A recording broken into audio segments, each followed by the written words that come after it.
Hello everyone, my name is Tyson, and thank you for watching my first impressions of Hollow. For full disclosure purposes, I wanted to let you know that this game was actually given to me by the game's developers for review purposes, but no rules were set as to what I can say and can't say. I am not being paid for this review, though later I will mention where to get the game. This will be 100% honest and how I feel about the game. I got the game because the developers were doing a giveaway for a review copy of the game, the only rule being you need to make a review. I'm going to start this off by saying that I had high hopes for this game when I found it. The trailer looked amazing, with a haunting rendition of Mad World woven in between intensely panicked sprinting away from something, and a deep sense of intrigue surrounding the lore, with the image of this bizarrely shaped spacecraft shown at the end of the trailer. With that being said, was I satisfied when I got my hands on it? In the words of GGG Man Lives, well then Sonny Jims, let's find out, shall we?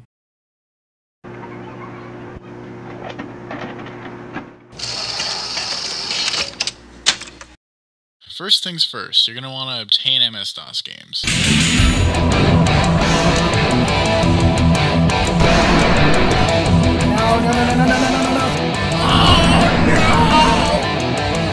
Let's get to the real meat and potatoes of the matter.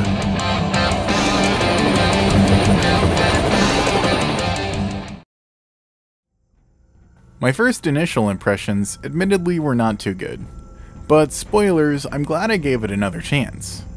There were too few graphical options. I couldn't get it to run at 1080p above anything more than 24 frames per second. The motion blur wasn't optional, and it was kind of making me nauseated. I contacted the developers, and almost immediately, it seemed, they put out a patch to allow more graphical options. I gotta admit, that was a good feel to get nearly immediate gratification in the form of helping a game's development. I was able to get it running at 1080p and 60 FPS, but not with the graphics I wanted, so I ended up going with 1360 by 768 at mid to high settings. Keep in mind though, my hardware is pretty old, running an R9 270, 2GB slightly overclocked, 8GB of RAM with an i5-3470 and an SSD as my boot drive. As of recording this today, November 29th, 2017, they actually just put out a patch for the game that heavily improved optimization, and it makes me so goddamn happy. I was able to actually completely max out my settings, so it looks just fucking gorgeous. Oh god. Anyway, I went a little bit further in and finally reached the first group of enemies, and after I ran out of ammo, I tried resorting to my wrench for melee, to unfortunately no avail. This, however, also got patched as of 11/23/2017. Sadly, despite being supposedly reworked, it still doesn't connect with enemies. It doesn't connect with the walls or ground, and the only sound effect it offers is a pitiful clang, like if you threw an empty can of soda.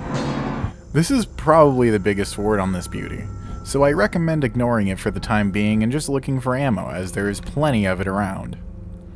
After a bit of time in the game, however, my impressions are that it's got a lot of potential for greatness, but it definitely shows signs of it being made by a small team at times. Occasionally stiff animations, sometimes jarring voice acting, and a pretty severe lack of big budget optimization.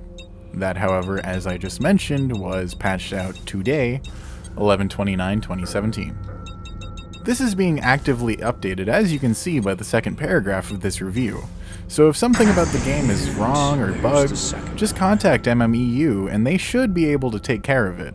You can go onto their forums to be able to contact them, or just email them directly.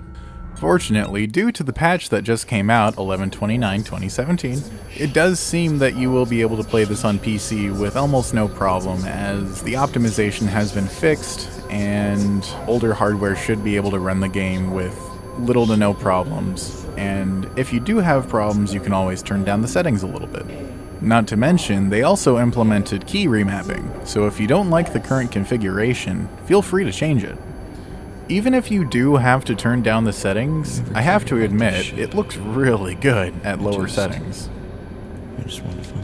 Then again, it was made in Unreal Engine 4, so visual fidelity is a must, and is expected of games made in the engine.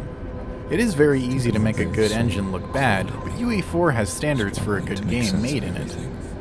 Let's talk about the story for a second. You start out listening to a protagonist who has amnesia talking about being consumed by darkness and being hollow.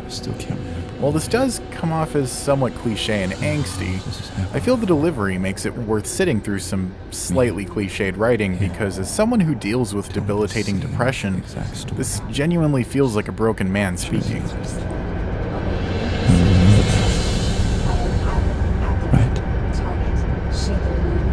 The only thing that I can truly be sure of is this constant, pervading feeling I have deep inside. I'm empty. I'm hollow. You're pretty much thrown right in at that point, into this derelict spaceship with no one in sight. I love it. It reminds me of Dead Space.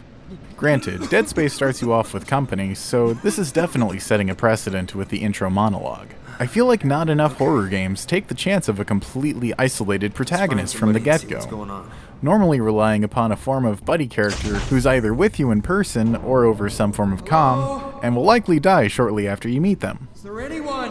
In this game, however, you really don't run into anything for a while. As a result, it actually doesn't do too bad of a job building up tension before the first monster's reveal. It combines the protagonist's thoughts with environmental sounds that really build the world around you in a clever way. I can't actually show you the monsters because there's tits, but rest assured they are rather revolting. This is one thing I've noticed is a common theme with this game. There's a lot of nudity in it, but I am not at all aroused. In fact, my dick is terrified by these things. Sorry, MMEU. I know I said I'd be tactful, but do you honestly want to have sex anytime soon after looking at this horrendous monstrosity? I'm pretty sure that this alone is an inspiration for birth control. I think so far the best thing this game has going for it is something I really don't want to spoil, but I'll leave it at this. It threw me off despite having played a lot of horror games. These were the only segments that really threw me off, but they do a good job of freaking you out without a jump scare. I didn't flip out the first time it happened, I flipped out the second time it happened. The reason for this was because it just kinda came out of nowhere, but it wasn't so sudden that it was technically a jump scare. It was just like everything was suddenly being taken from me all at once. Not literally, that's just kind of how I'm trying to very vaguely explain the feeling that this moment gave me, as to not spoil that moment for you. I'll be talking about it thoroughly in my full review. I just wanted to make this video as spoiler-free as possible for you. So we've talked about the presentation mostly, but what about the gameplay? This is a game after all. If it's not fun to play, there's not really much of a point to playing it. Well, you're in luck. It's actually quite fun to play. I'll admit that the movement feels a little bit clunky, and the camera jolts when you switch movement directions. This can be fixed in a patch. But despite this, the weapons are fun to use, and their designs are decently original. The pinner has a really cool design. I was not expecting it to be a projectile weapon. There's another weapon you get shortly after in the beginning called the Ripper. It looks like a shotgun, but it fires out single rounds that bounce and do A lot of damage. That's a lot of damage. I haven't gotten any further than this. I'm actually going to restart because I kind of screwed myself by not realizing sooner that your saves are consumable like Resident Evil. Not to mention, you have to actually look through the documents to be able to proceed further, and I ended up getting stuck at one place for like 2 hours when I should have just gone to the computer and looked back through my documents. Instead of ink ribbons, however, for this game you get floppy disks as your consumable save item. One thing that really interested me that I would like to see a little bit further expanded is that it seems that there's something of an insanity mechanic to the game. If you stare at bodies, or blood, or even monsters that are coming at you, the camera just kind of shakes violently. But personally, I wish that this would actually be expanded into something more like what they did in Eternal Darkness, where the game would actually make it seem like something was happening when it wasn't actually happening and then flash to reality. I feel like that would add a lot of depth to the game, but then again I also haven't finished the game, so I suppose in the end we'll have to see where it goes after I get further. A lot of people are going to give this game flack, but personally, I think I love it. I highly recommend checking it out if you want something like Dead Space, but in first person and with more old school mechanics. If I had more time, I would be playing it more to finish my review, but until then, I hope you guys enjoyed this video. If you liked the video, don't forget to give this video a like. I assume you already gave it a thumbs down if you didn't. Don't forget to comment on the video if you have something you'd like to share or say, and subscribe with the notification bell to get notified of every time I post a video. I'm going to get more consistent here soon. I just need to get some things in my life sorted out first. Anyway guys, until next time, this is RetroHellspawn, signing off.